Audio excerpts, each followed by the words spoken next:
Hello, I'm Gemma and this is Non-Fit Books, and today I'm in a different part of my house because my husband's actually working from home and I'd be yammering on right next to him, which isn't really very fair. So I apologise if the sound's a bit funky, but there's wooden floorboards in this room, so it may be a bit echoey, but hopefully it won't be too bad. I have my fourth, I believe, video in the Women's History Month series that I'm doing, and this is a little bit different because it's quite an academic-y book.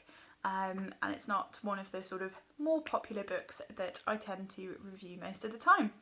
This is Maids and Mistresses, celebrating 300 years of women and the Yorkshire Country House, and this was published in 2004 and is edited by Ruth Larsen.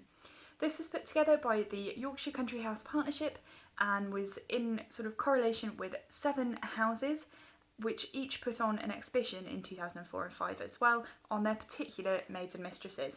And in here is 7 articles plus an introduction by Ruth Larsen, one from each of these houses looking at a number of women or a particular woman throughout their modern history. And modern is again the last sort of 300 or so years. This is just a cheap little book you can pick up second hand nowadays. I don't think you can buy it brand new, but I'm sure you can find it on second hand places for just a couple of pounds. And I first came across this in 2005 when I went to Castle Howard and saw the exhibition that they specifically had here. And if I can try and remember the 7 houses, they are Brodsworth Hall, Burton Constable, Lotherton Hall, Nostell Priory, Temple Newsam, Castle Howard and Harewood House. So these are all country houses within Yorkshire, and they put together to try and focus on women in particular. The one thing I will say from the off, this particular book is definitely a lot more about the mistresses. The maids of the title do not appear all that much throughout the book.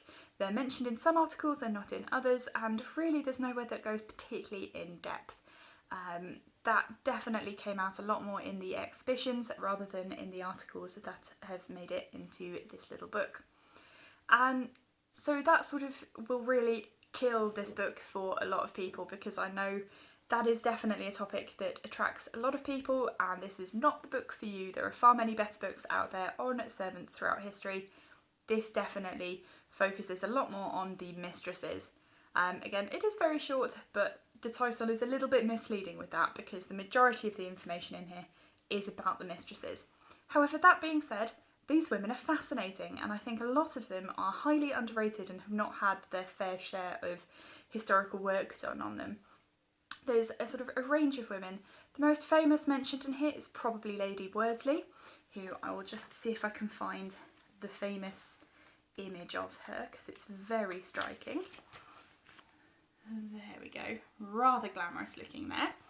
And Lady Worsley was involved in a very, very scandalous court case for criminal conversation, which is adultery, where her husband took her lover to court to try and get to £20,000 damages. That didn't really go to plan when the judge found out that he had encouraged the lover to spy on his wife in the bathhouse, and he only was awarded 1 shilling. But part of this, scandalous enough that it was, Lady Worsley made things worse for herself by bringing in a large number of men and having them swear that they too had been her lover. The point was to try and sort of say, well, he's been fine with this for ages, why is he punishing this particular man?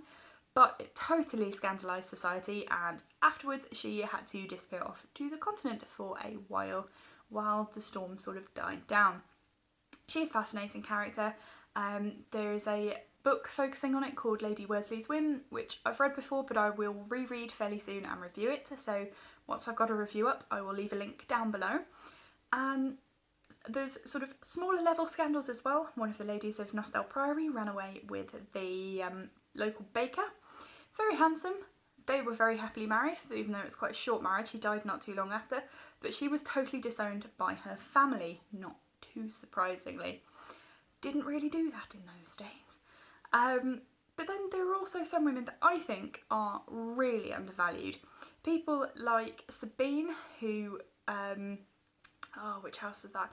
Can't remember which house, but she was sort of viewed quite negatively because the heir to this house had married this foreign girl and brought her back, and that did not go down well for very many people, and so she was sort of viewed very negatively. But in the end she did publish a book of maxims for women starting out setting up their own household, which went down very, very well. And then Louisa, my absolute favourite character that I've come across during this book that I want to learn a lot more about, that is Louisa there. She was basically a domestic goddess. She helped doing the refurbs and organising the new garden in the house, and then she was just the sort of oracle for the family, and there are a lot of letters from all the different female relations to her asking about how to hire servants, how to pay people, how to organise things, when to tutor their children at different ages. And I think that we look back at history, and at the moment certainly, we seem to be obsessed with these women that totally broke the mould, that were either scandalous or who pushed through and became like a great writer or involved in politics or totally notorious. The women who really excelled and were intelligent and busy and organised, but did it in the domestic sphere, I don't think have been valued enough yet. And if you think about it, the running of a large-scale country house with 100 servants and organising the family, moving between different places, especially the house in London, which would be very normal, but then also going to visit people or have large parties backstairs. And often for these women it wasn't just one country house, they were running a number of establishments. That is pretty hardcore organisation that you're doing there. And obviously they had help, and especially if they had a great housekeeper, but in the end of the day they were responsible. They needed to check the account books, they needed to go through things and plan with different members of staff what was going on. And I think that sort of skill and the sort of being the glue that holds everything together is a really important role, and I think it's been hugely undervalued historically because it's sort of domestic, and we like to sort of celebrate women who broke from the domestic rather than women who lived and sort of held everything together, which is an equally important role. And I think because it's a traditionally feminine role, it has been very downplayed throughout time. And so learning about these women has been absolutely fantastic, and I really enjoyed that. And certainly I am desperate to learn more about Louisa, so I may even be hitting the archives up to see if I can read some of the papers, because there doesn't seem to be too much else published on her and I really want to know more.